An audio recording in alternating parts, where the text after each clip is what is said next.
नमस्कार दोस्तों, आइए जानते हैं बिहार के सभी 38 जिलों की आज की ताज़ा बड़ी और महत्वपूर्ण खबरों को। पर उससे पहले वीडियो को लाइक कमेंट जरूर करें और साथ ही ये भी बताएं कि आप इस वीडियो को किस जिले, शहर या गांव से देख रहे हैं। पीएम किसान सम्मान निधि योजना की 20वीं किस्त 2 अगस्त को जारी होगी। प्रधानमंत्री किसान सम्मान निधि योजना की 20वीं किस्त 2 अगस्त को जारी की जाएगी, जिसका नेतृत्व प्रधानमंत्री नरेंद्र मोदी वाराणसी में करेंगे। केंद्रीय कृषि एवं किसान कल्याण मंत्री शिवराज सिंह चौहान ने तैयारियों की समीक्षा के लिए एक उच्च स्तरीय बैठक की अध्यक्षता की है। नीतीश सरकार का बड़ा ऐलान, 1 लाख महिला कर्मियों के खाते में 11-11 हजार रुपये होंगे ट्रांसफर। बिहार सरकार आंगनबाड़ी सेविकाओं को स्मार्टफोन खरीदने के लिए 11 हजार रुपये की आर्थिक सहायता दे रही है। इससे डिजिटल हाजिरी और पोस्टर ट्रैकर पर लाभार्थियों का डेटा तेजी से अपडेट किया जाएगा। ये योजना सेवाओं की गुणवत्ता सुधारने में सहायक होगी। वोटर लिस्ट में नाम कट गया है तो दावा आपत्ति करें, बिहार में लगेंगे कैंप, तारीख कर लें नोट। बिहार में विधानसभा चुनाव से पहले वोटर लिस्ट रिवीजन अभियान के तहत घर घर जाकर सत्यापन के बाद मतदाता सूची का ड्राफ्ट 1 अगस्त को प्रकाशित किया जाएगा। अगर वोटर लिस्ट से किसी मतदाता का नाम कट गया है या कोई अन्य समस्या है तो चुनाव आयोग एक और मौका देने जा रहा है। इसके लिए बिहार में जगह जगह विशेष कैंप लगाए जाएंगे।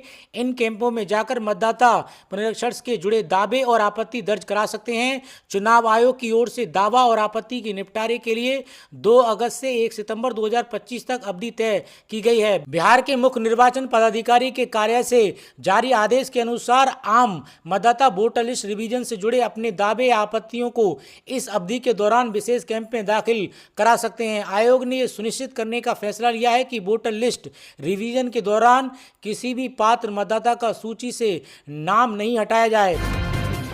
जमीन मालिकों के लिए नया काम करने जा रही है बिहार सरकार। एसीएस ने जारी किए दिशा निर्देश। राजस्व एवं भूमि सुधार विभाग ने राजस्व महाअभियान की शुरुआत कर दी है। इसका लक्ष्य हर घर तक पहुंचना और राजस्व सेवाओं को पारदर्शी बनाना और रिकॉर्ड को अपडेट करना है। इसके तहत जमाबंदी के प्रति और आवेदन प्रपत्र घर घर जाकर वितरित किए जाएंगे। अनुसूचित जाति जनजाति टोला तक विशेष अभियान चलाने की योजना है। टीम भावना और समन्वय की इस अभियान की रीढ़ है। आशा वर्कर्स के लिए गुड न्यूज, सीएम नीतीश ने 3 गुना बढ़ाया मानदेय। बिहार के सीएम नीतीश कुमार ने कहा है कि आशा कार्यकर्ताओं को अब 1,000 रुपये की जगह 3,000 रुपये प्रोत्साहन राशि प्रदान की जाएगी। साथ ही ममता कार्यकर्ताओं को प्रति प्रसव 300 रुपये की जगह 600 रुपये प्रोत्साहन राशि प्रदान की जाएगी। इससे उनका मनोबल और बढ़ेगा तथा ग्रामीण क्षेत्रों में स्वास्थ्य सेवाएं और मजबूत होंगी। बिहार में बीजेपी जेडीयू ने चला 70+ का फॉर्मूला तो 9 विधायकों के चुनाव लड़ने पर लग जाएगा ग्रहण। बिहार विधानसभा चुनाव के लिए सीएम नीतीश कुमार के नेतृत्व वाले एनडीए गठबंधन में भले ही सीट शेयरिंग का फॉर्मूला तय ना हो सका हो, लेकिन उम्मीदवारों के चयन की प्रक्रिया की शुरुआत हो गई है। बीजेपी और जेडीयू की रणनीति इस बार युवा चेहरों पर दाव लगाने की है, जिसके चलते कई मौजूदा विधायकों के चुनाव लड़ना मुश्किल हो सकता है। गयाजी में मिड डे मील खाने से 20 से ज़्यादा बच्चे बीमार, टिकारी अस्पताल में किए गए भर्ती। बिहार के गयाजी के कोच प्रखंड से बड़ी खबर सामने आ रही है। कोच प्रखंड के मध्य विद्यालय निसरपुर स्कूल के मध्याह्न भोजन मिड डे मील खाने से 20 से ज़्यादा बच्चे गंभीर रूप से बीमार हो गए। सभी बच्चों को टिकारी अनुमंडल अस्पताल में भर्ती किया गया है। फिलहाल सभी बच्चे खतरे से बाहर बताए जा रहे हैं। मध्याह्न भोजन खाने के बाद बच्चों को अचानक उल्टी और चक्कर आने लगा था। हालांकि भोजन की जांच कराई गई है, लेकिन मध्याह्न भोजन के खाने में कोई भी जहरीली चीज नहीं मिली है। नीतीश कैबिनेट ने 41 प्रस्तावों पर लगाई मोहर। सरकारी स्कूलों को लेकर लिया बड़ा फैसला। बिहार सरकार ने स्कूलों के जीर्णोद्धार के लिए 546 करोड़ रुपए मंजूर किए हैं। इसके अतिरिक्त 2 जिलों में केंद्रीय विद्यालय खुलेंगे, जिनके लिए मुफ्त जमीन दी जाएगी। कैमूर और सुपौल जिलों में पेयजल योजना के लिए भी राशि स्वीकृत की गई है। सरकार ने पत्रकार सम्मान पेंशन योजना की राशि बढ़ाकर 15,000 रुपये कर दी है।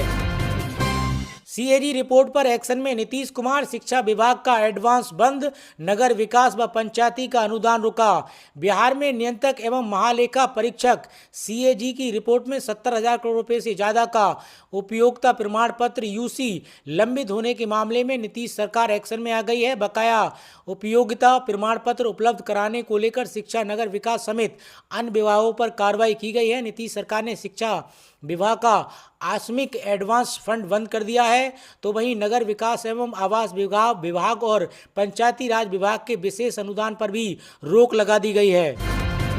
16 अगस्त से बिहार में जमीन सर्वेक्षण अभियान, घर घर पहुंचेगी टीम, जाने क्या है योजना। बिहार में राजस्व महाअभियान की शुरुआत होने वाली है। राजस्व एवं भूमि सुधार विभाग की ओर से 16 अगस्त से 20 सितंबर तक ये महाअभियान चलेगा। इस अभियान का उद्देश्य भूमि संबंधी दस्तावेजों में पारदर्शिता लाना है और जनता को जमीन से जुड़ी जरूरी सुधारों की सुविधा सीधे उनके द्वार तक पहुंचाना है।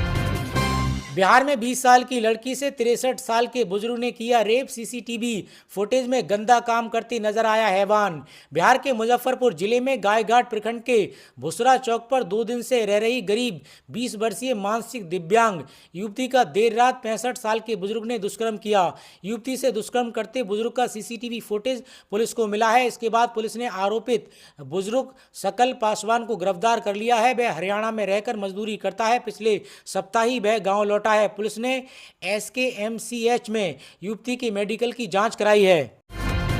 कक्षा 1 से 12वीं तक के विद्यार्थियों को फ्री मिलेगी बैग समेत ये चीजें, इन छात्रों को होगा सीधा लाभ। शिक्षा विभाग ने छात्रों को शैक्षणिक गतिविधियों के लिए जागरूक करने हेतु एक महत्वपूर्ण निर्णय लिया है। अब छात्रों को किताबों के साथ कॉपी, कलम, पेंसिल, ज्योमेट्री बॉक्स, पानी की बोतल और बैग स्कूल भी मुफ्त मिलेंगे। ये सुविधा कक्षा 1 से 12वीं तक के छात्रों के लिए जो ई शिक्षा कोष पोर्टल पर निबंधित है। सहरसा जिले के छात्रों को भी इसका लाभ मिलेगा। बिहार वालों की बल्ले बल्ले, चुनाव से पहले नीतीश दे रहे हैं तोहफे पर तोहफे। अब तक 14 ऐलान। बिहार के मुख्यमंत्री नीतीश कुमार ने 1 अगस्त 2025 से सभी घरेलू उपभोक्ताओं को 125 यूनिट तक मुफ्त बिजली देने का ऐलान किया है। इस योजना से राज्य के लगभग 1.67 करोड़ परिवारों को लाभ मिलेगा। मुख्यमंत्री नीतीश कुमार ने अगले 3 वर्षों में 10,000 मेगावाट और सौर ऊर्जा का लक्ष्य तय किया है। इसके तहत छत पर या सार्वजनिक स्थानों पर सोलर पैनल स्थापित किए जाएंगे। कुटीर ज्योति योजना के तहत अत्यंत गरीब परिवारों के लिए सौर ऊर्जा संयंत्र लगाने का पूरा खर्च सरकार वहन करेगी, जबकि अन्य को उचित सहायता प्रदान की जाएगी। बिहार सरकार का 5 सालों में 1 करोड़ नौकरी देने का लक्ष्य। नीतीश कुमार ने बड़े पैमाने पर शिक्षकों की नियुक्ति का ऐलान किया है। 2020 से लेकर अब तक 3 चरणों में लाखों शिक्षकों की बहाली हो चुकी है। अब चौथे चरण की नियुक्तियों के लिए नीतीश कुमार ने रिक्तियों का आकलन कर तुरंत परीक्षा आयोजन कराने का निर्देश दिया है। मुख्यमंत्री ने अगले 5 सालों में यानी 2025 से 2030 के बीच 1 करोड़ नौकरी और रोजगार का लक्ष्य तय किया है। बिहार के युवाओं को इंटर्नशिप के जरिए रोजगार दिए जाने का ऐलान किया गया है। इसके तहत 18 से 28 वर्ष के युवाओं के लिए इंटर्नशिप सहायता योजना शुरू की गई है। उनकी शैक्षिक योग्यता के आधार पर 4,000 रुपये से 6,000 रुपये प्रति माह दिए जाएंगे। पहले 2025-26 में 5,000 युवाओं को सहायता प्रदान करने और अगले 5 वर्षों में इसे 1 लाख लाभार्थियों तक बढ़ाने की योजना है। बिहार में महिलाओं के लिए नीतीश कुमार की बड़ी सौगात। नौकरियों में महिलाओं को मिलेगा 35% आरक्षण। नीतीश कुमार ने घोषणा की है कि बिहार राज्य की मूल निवासी महिलाओं को अब प्रदेश की सभी सरकारी नौकरियों में 35% आरक्षण दिया जाएगा। यह आरक्षण सभी प्रकार की नौकरियों पर लागू होगा। बिहार के मुख्यमंत्री नीतीश कुमार ने सामाजिक सुरक्षा पेंशन में 2.5 गुना से ज्यादा का इजाफा कर दिया है। नीतीश कुमार ने सामाजिक सुरक्षा पेंशन को 400 रुपये से बढ़ाकर 1,100 रुपये करने का ऐलान किया है। नीतीश सरकार का पत्रकारों को बड़ा तोहफा। नीतीश कुमार ने बिहार के मान्यता प्राप्त पत्रकारों को मिल रही पेंशन राशि में बढ़ोतरी का ऐलान किया है। अब सभी पात्र पत्रकारों को हर महीने 6,000 रुपये की जगह 15,000 रुपये की पेंशन राशि प्रदान की जाएगी। बिहार चुनाव से पहले नीतीश कुमार ने एक और बड़ी घोषणा करते हुए बिहार राज्य सफाई कर्मचारी आयोग के गठन का निर्देश दिया है। यह आयोग सफाई कर्मचारियों से जुड़ी सभी योजनाओं की समीक्षा करेगा और उन्हें लागू करवाएगा, साथ ही उनके पुनर्वास और सामाजिक उत्थान के लिए काम करेगा। बिहार में प्रवासी मजदूरों की सहायता के लिए बड़ी घोषणा। बिहार के बाहर रहने वाले प्रवासियों को त्योहारों के दौरान घर लौटने के लिए सरकारी सहायता मिलेगी। इस योजना का लाभ दिल्ली, उत्तर प्रदेश, पंजाब, हरियाणा, पश्चिम बंगाल जैसे राज्यों में काम रहे बिहार के लाखों प्रवासी श्रमिकों को और नागरिकों को मिलेगा, जो हर साल त्योहारों में अपने घर पर लौटने के लिए जद्दोजहद करते हैं। सीट बंटवारे में विफल महागठबंधन की पदयात्रा पॉलिटिक्स, चुनाव से पहले एकता का संदेश देने की कोशिश। एनडीए की रणनीति से सीखकर महागठबंधन भी अब जनता के बीच आपसी एकता के प्रतीक के रूप में हर विधानसभा में पदयात्रा के बहाने दस्तक देने जा रही है। एनडीए में जिस तरह से हर साथी दल 243 सीटों पर लड़ने की बात कर एकजुटता का एहसास करा रहा है, उसी तर्ज पर महागठबंधन के प्रमुख नेता इस पदयात्रा से एकता का संदेश देंगे।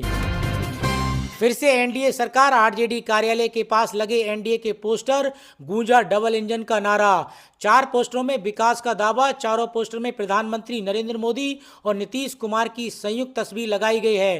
पहले पोस्टर में लिखा है, लग रहे उद्योग में मिल रहा है रोजगार, फिर से एनडीए सरकार। वहीं दूसरे स्लोगन में महिलाओं की जय जयकार, फिर से एनडीए सरकार लिखा है। तीसरे पोस्टर में संदेश, नौकरी रोजगार खुशहाल बिहार, फिर से एनडीए सरकार। और चौथे में लिखा गया है, डबल इंजन की रफ्तार, फिर से एनडीए सरकार। इन पोस्टरों के जरिए ये दिखाने की कोशिश की गई है कि बिहार में चल रही मोदी नीतीश की डबल इंजन की सरकार ने राज्य को विकास के रास्ते पर तेजी से आगे बढ़ाया है और अपने काम के आधार पर फिर से डबल इंजन की सरकार जनता के बीच जाकर वोट मांग रही है। बिहार चुनाव 2025 महागठबंधन में सीट बंटवारे पर संग्राम, वीआईपी से लेकर वाम दलों तक ने ठोकी अपनी अपनी दावेदारी। बिहार विधानसभा चुनाव 2025 की तैयारी में जुटे इंडिया गठबंधन में सीट बंटवारे को लेकर खींचतान तेज हो गई है। सभी घटक दलों ने अपने अपने हिस्से की सीटों पर दावा ठोकना शुरू कर दिया है, जिससे अहम सहमति बनना चुनौतीपूर्ण होता जा रहा है। वहीं वीआईपी प्रमुख मुकेश सैनी ने 60 सीटों पर लड़ने और डिप्टी सीएम पद की मांग कर सियासी गर्मी और बढ़ा दी है। कैग रिपोर्ट में 70,000 करोड़ गायब होने पर नीतीश सरकार ने लिया बड़ा फैसला, 3 विभागों पर गिरी गाज। कैग रिपोर्ट सामने आई है और बिहार के कई विभागों में करीब 70,000 करोड़ का हिसाब नहीं दिया है। वहीं अब इस मामले में नीतीश सरकार ने बड़ा फैसला लिया है। नीतीश सरकार ने 3 बड़े विभाग पर रोक लगा दी है। वित्त विभाग ने पंचायती राज, नगर विकास और शिक्षा विभाग पर बड़ा एक्शन लिया है। बता दें कि सबसे अधिक पंचायती राज विभाग पर बकाया है। वित्त विभाग ने साफ कर दिया है कि जब तक ये तीनों विभाग पिछला हिसाब नहीं देंगे, आगे धन निकासी नहीं कर सकेंगे। बिहार के वो 5 चेहरे जिन पर नीतीश तेजस्वी नहीं बीजेपी की भी नजर, एक नाम तो हैरान कर देने वाला।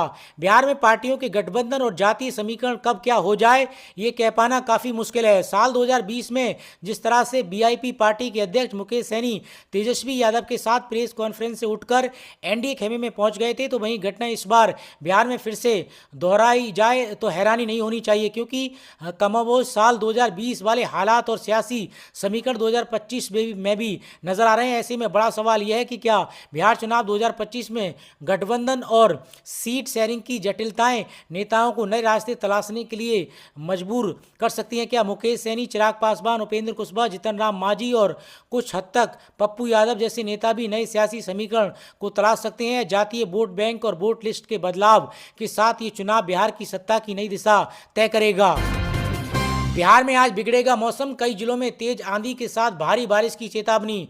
बिहार में मानसून सक्रिय है, जिससे पटना समेत कई जिलों में वर्षा हो रही है। मौसम विभाग ने अगले 4 से 5 दिनों में भारी वर्षा की चेतावनी जारी की है। कुछ जिलों में तेज हवा और वज्रपात की भी आशंका जताई गई है। औरंगाबाद, रफीगंज में सबसे अधिक वर्षा दर्ज की गई है। पटना का तापमान समान बना हुआ है। तो दोस्तों, बिहार से जुड़ी आज की खबरों में इतना ही। और अधिक खबरें जानने के लिए आप देखते रहिए बिहार न्यूज 92।